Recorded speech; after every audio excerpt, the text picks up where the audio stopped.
It's the 19th of February. It's the Thursday after the British shooting show, so I've got a slight cold from all the handshaking you do there.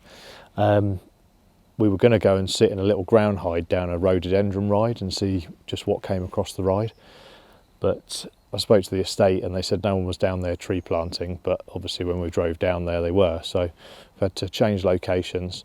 So we've come to this bit here. We've got the Scots pine plantation and then an open area of silver birches, so we're going to go and have a look through there. We might see some red, obviously muntjac, maybe some roe, so we'll just see how we get on.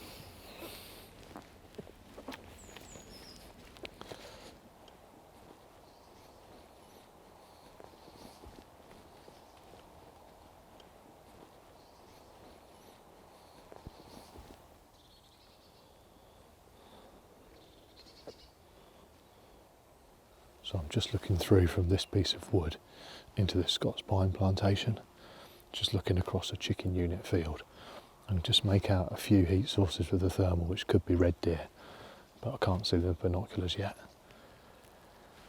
We've got a fair bit of open area to get around before we can get around the side of this fence and into where they are. So we'll just have to go slowly and just keep checking as we go.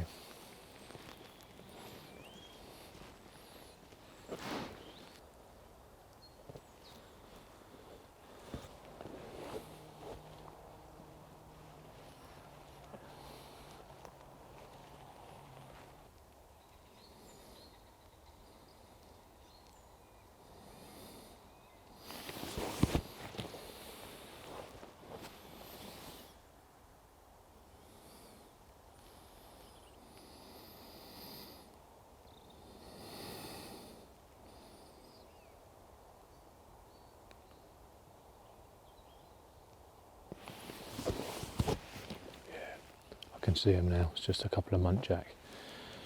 They're obviously right down in that bracken. We'll just keep sneaking round, see when we get closer.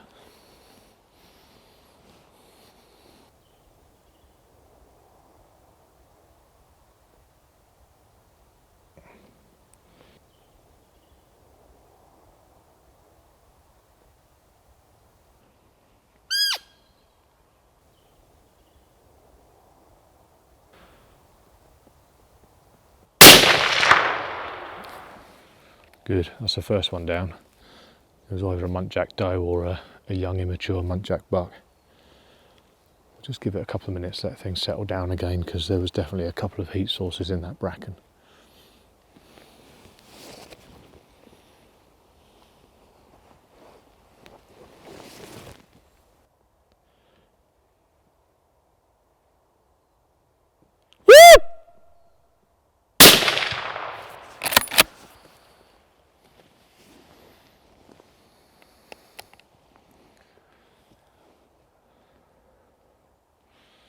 That's the second muntjac down.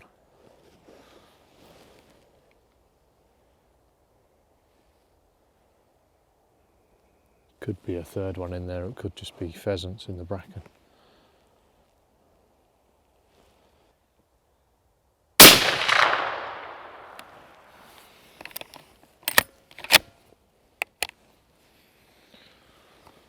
It wasn't a pheasant, it was a muntjac.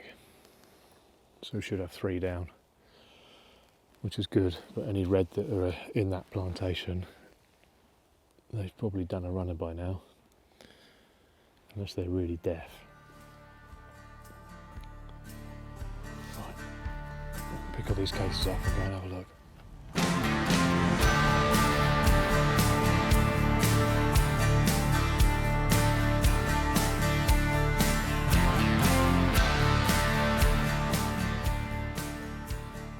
So this was the first one, big doe. Sort of front chest shot on that. Then this one's a yearling buck. Again, I've got the 30-06, so I've gone front of the shoulder, sort of base of the neck. And then the third one's just through here. All I could see was the head on that. So I've taken that shot. That's why it's still kicking a bit, it's just the nerves. So we can go over and bleed that one. These two, because of where they're shot, the blood will all be congealing in the chest cavity, so if we bled it, all we're doing is draining it. Whereas that one over there, if we bleed it, the blood should pump out because the heart's still intact.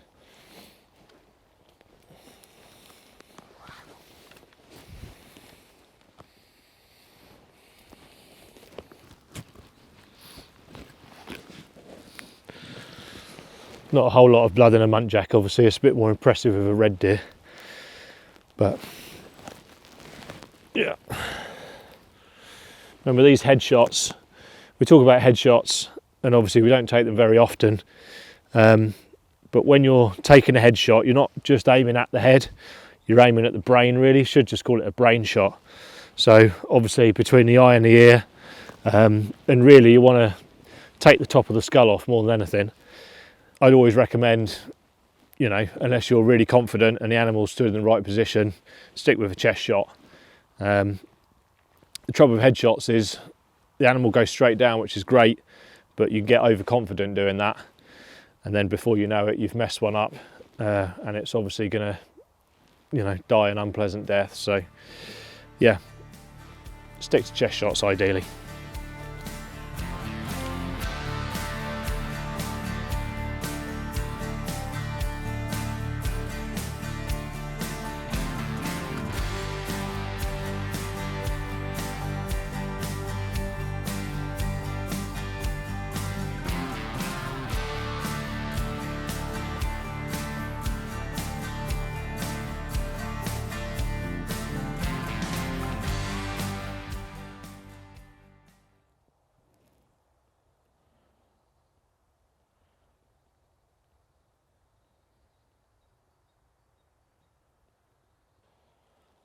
So we just have that young muntjac buck in front of us, but we just couldn't get a decent shot on it, and then it went behind a tree, came out the other side.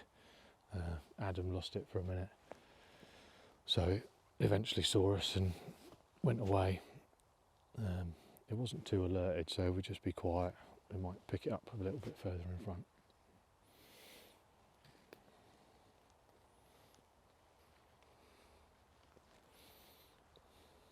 It's all gone very quiet. Just a few squirrels in the thermal. I thought we'd find a muntjac or something in here just mooching around, but it's pretty bare and open in here this time of year. The thermal's really good for moving through the wood quickly, but you still want to use your binos when you can, otherwise you just end up relying on a thermal all the time and you kind of lose your spotting skills with your proper eyes and the binoculars.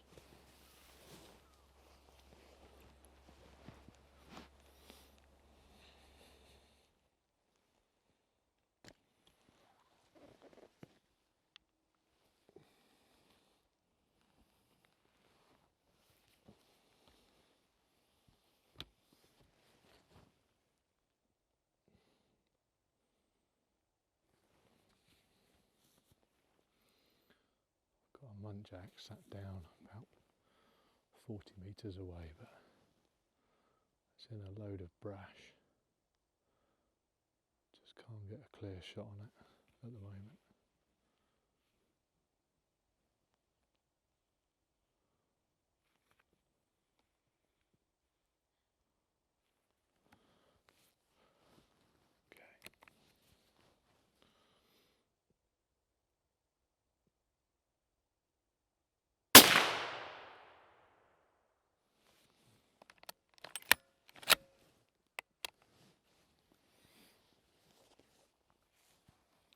Popped its head up enough so I could just get a shot in the clear. Sod's law after me saying don't take headshots and stuff.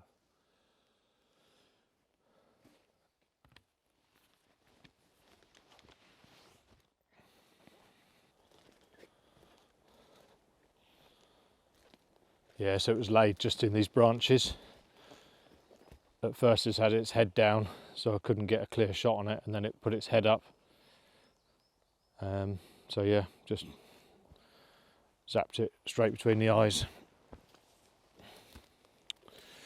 Not very photogenic, this one.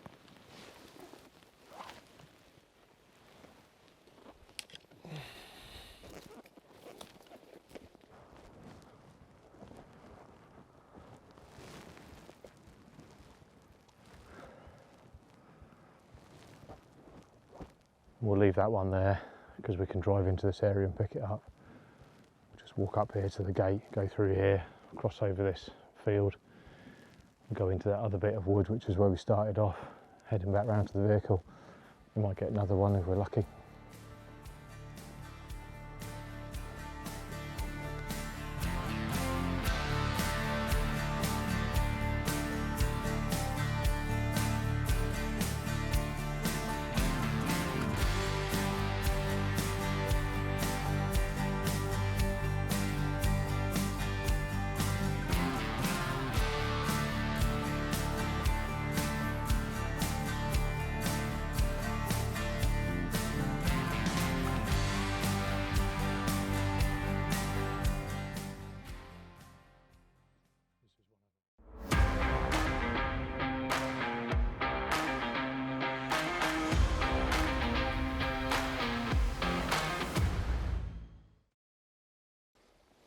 This is one of our old earth workings.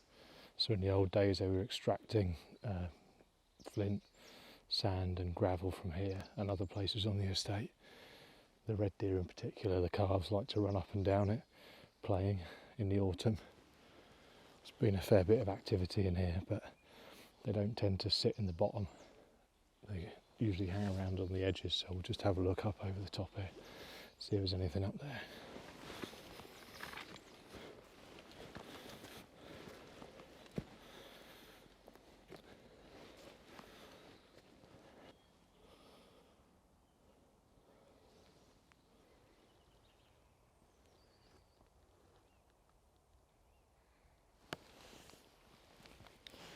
A couple of muntjac underneath those yew trees, the other side of that dip. You can see them with a thermal, but just can't see them in the glass again. But there'd be no clear shot anyway because of the branches.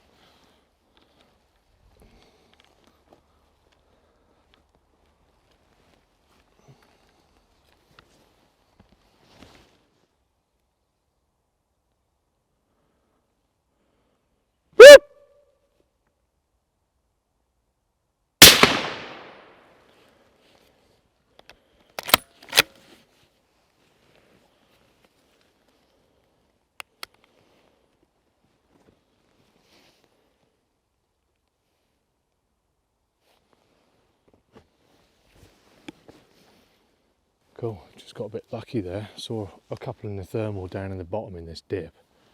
One of them stayed in the trees and the other one just walked up a little bit, came through this sort of hawthorn thicket branches in front of me on the far bank, just came into enough of a clearing in between branches, gave it a little shout, got a shot on it, and then it's slid down the bank sort of 30 metres, so good. The other one's definitely cleared off, I can't see it anymore. So we'll just go and pick this one. And we're not far before we get back to the truck.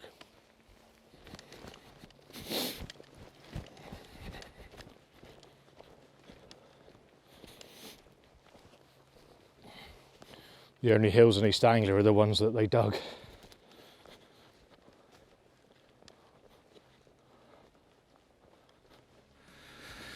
Yeah, so young buck.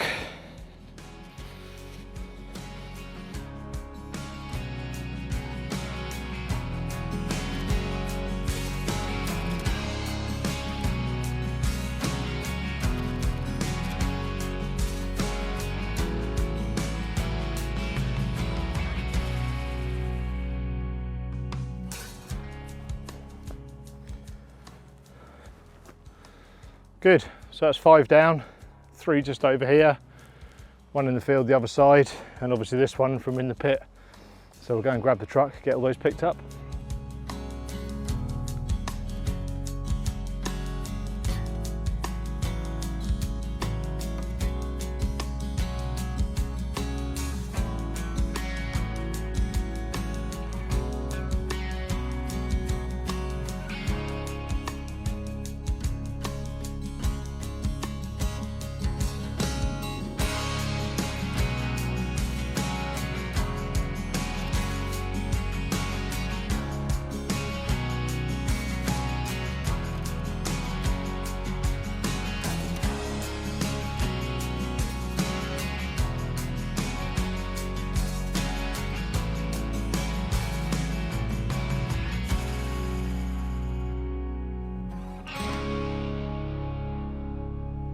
So there we go, got these 5 sorted out. We've got 3 bucks, 2 yearling ones, 1 immature one, 2 females. Both of those were pregnant, quite heavily pregnant. The muntjac are definitely coming into more of a spring birth cycle now, I think, than they ever used to. Yeah, 2 clean carcasses, obviously headshot, and the others are shoulder shot or clip the top of the saddle. The 3006 is quite big for muntjac, but as long as they're dead, that's the main thing. So these will go off for sale locally. Yeah, and I think that's our 50th video we've done on the channel, so a bit of a milestone there. So 5 muntjac for 50 videos, and we'll see you next time, hopefully.